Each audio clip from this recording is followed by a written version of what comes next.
tried this review before, but it kept getting blocked. So let's try this again in a rant about the Hurt Locker. So throughout this movie, you see 3 explosive ordnance disposal guys in one Humvee just driving around Baghdad, with no security. And that would just never happen. And it happened a lot throughout the movie where these guys were by themselves.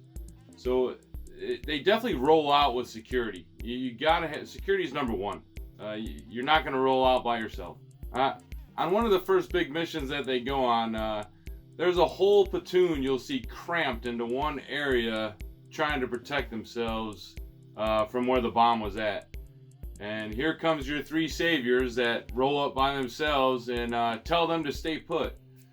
What should have happened was that platoon should have been out securing the area, blocking roads, making sure no foot traffic was going through, no cars were coming through, so that EOD guys could do their job and blow up this bomb.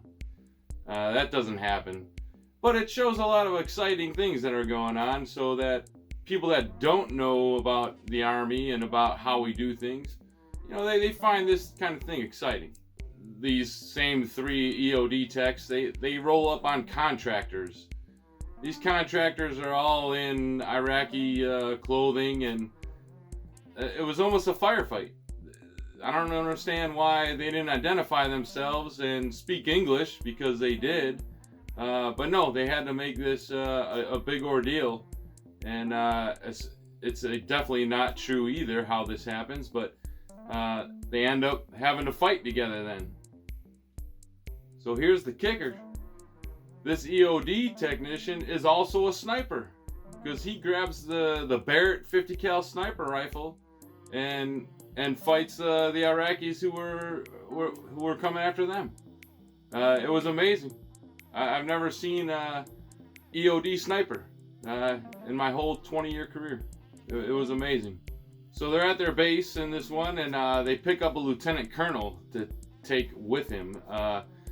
Now, usually a man of that rank has his own security element with him, and they all roll together. But this lieutenant colonel ends up getting in the Humvee with the 3 heroes of the movie, and ends up getting his butt killed by a bomb, because these 3 guys were clearing a whole compound by themselves, which would never happen. And this lieutenant colonel's all pulling security and talking to a man with a donkey. It just bothers me how all these little missions just would never happen. And this movie's supposed to be a blockbuster. It's incredible. So my last big thing is about this suicide bomber. They were all pointing at him with weapons, and he opened his coat and had a bomb on him. Now, rules of engagement says you shoot right away. It's liable. You won't go to jail for it. He had a bomb strapped to him, showed it to you. That's it. Done. Kill him. And that didn't happen. But they tried to save his life and everything, and tried to get the bomb off him, and it didn't end up happening.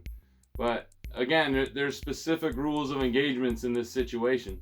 If there's a suicide bomber, no questions asked. You shoot.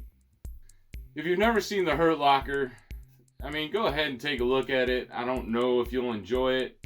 If you were in the Army or ever served, you would probably laugh at it. But take a look if you want a good laugh. So thank you for watching my rant.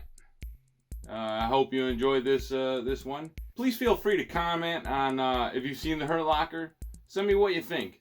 If you thought it was a good movie, let me know, and we'll chat. So that's it.